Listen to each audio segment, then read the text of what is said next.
Zimbabwe series കഴിഞ്ഞാൽ ഇനി ഇന്ത്യയുടെ അടുത്ത പരമ്പര ശ്രീലങ്കയുമായിട്ടാണ്. ഈ മാസം തന്നെയാണ് കളി നടക്കാൻ പോകുന്നത്. ഇതിനുള്ള ഇന്ത്യൻ ടീമിൽ സഞ്ജുവിന് സ്ഥാനം കിട്ടിയിരിക്കുകയാണ്.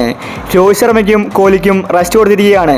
കീപ്പറായിട്ട് സഞ്ജുവും ഋഷഭ് പന്തുമാണ് ടീമിലുള്ളത്. 3 ഏകദിനവും 3 T20യുമാണ് ഇന്ത്യ ശ്രീലങ്കയുമായിട്ട് കളിക്കാൻ പോകുന്നത്. ഇതിനുള്ള ഇന്ത്യൻ സ്ക്വാഡിനെയാണ് നമ്മൾ ഇന്നത്തെ വീഡിയോയിൽ നോക്കുന്നത്.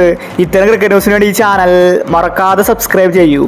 രോഹിത് ശർമ്മയ്ക്കും കോഹ്ലിക്കും റെസ്റ്റ് കൊടുത്തിരിക്കുകയാണ്. 2 താരങ്ങളും ശ്രീലങ്കൻ സീരീസിൽ ഉണ്ടായിരിക്കില്ല. സെപ്റ്റംബർ മുതലായിരിക്കും ഈ താരങ്ങൾ ഇന്ത്യൻ ടീമിലേക്ക് തിരിച്ചു വരുന്നത്. ഒരുപാട് മാച്ചിൽ റെസ്റ്റ് ഇല്ലാതെയാണ് സീനിയർ താരങ്ങൾ കളിച്ചിട്ടുണ്ടായിരുന്നത്. അതുകൊണ്ടാണ് അവർക്ക് റെസ്റ്റ് കൊടുക്കുന്നത്. ശ്രീലങ്കൻ സീരീസിൽ സഞ്ജു ഉണ്ടായിരിക്കുമെന്നാണ് അറിയാൻ സാധിക്കുന്നത്. ശ്രീലങ്കയുമായിട്ട് 3 T20യും 3 ഏകദിനവും ഇന്ത്യ കളിക്കുന്നുണ്ട്.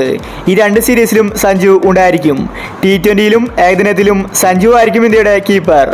ഇന്ത്യൻ ടീമിൽ 2 കീപ്പർ ഉണ്ടായിരിക്കും. സഞ്ജു ബാക്കപ്പ് ആയിട്ടായിരിക്കും ഉണ്ടാവാൻ പോകുന്നത്. എങ്കിലും സഞ്ജുവിന് ഒരു മാച്ചിലെങ്കിലും അവസരം കിട്ടും. രോഹിത് ശർമ്മയും കോഹ്ലിയും ഇല്ലാത്തത് കൊണ്ട് പാണ്ഡ്യ അല്ലെങ്കിൽ രാഹുൽ ഇവരായിരിക്കും ഇന്ത്യയുടെ ക്യാപ്റ്റൻ. ഏകദിനത്തിൽ സഞ്ജു നേരത്തെ തന്നെ കഴിവ് തെളിയിച്ചതാണ്. അതുകൊണ്ട് സഞ്ജുവിന് പ്ലേയിങ് 11ൽ അവസരം കിട്ടും. ഷമി, സിറാജ്, ബുംറ ഇവരുടെ ടീമിൽ ഉണ്ടായിരിക്കും. ജഡേജ ഏകദിനത്തിലായിരിക്കും കളിക്കാൻ പോകുന്നത്.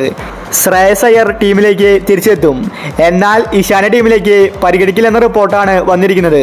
അപ്പോൾ ശ്രീലങ്കൻ സീരീസിനുള്ള ഇന്ത്യയുടെ സാധ്യത ടീമിനെ നോക്കാം.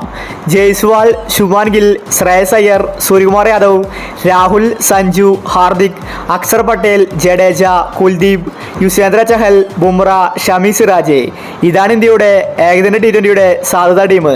സഞ്ജുവിന് ഇനി അങ്ങോട്ട് തുടരവസരങ്ങളാണ് BCCI കൊടുത്തിരിക്കുന്നത്.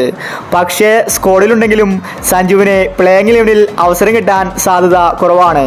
ജൂലൈ 27-നാണ് ആദ്യത്തെ T20. അപ്പോൾ ഇത്തരം ക്രിക്കറ്റ് ന്യൂസിന് വേണ്ടി ഈ ചാനൽ മറക്കാതെ സബ്സ്ക്രൈബ് ചെയ്യൂ.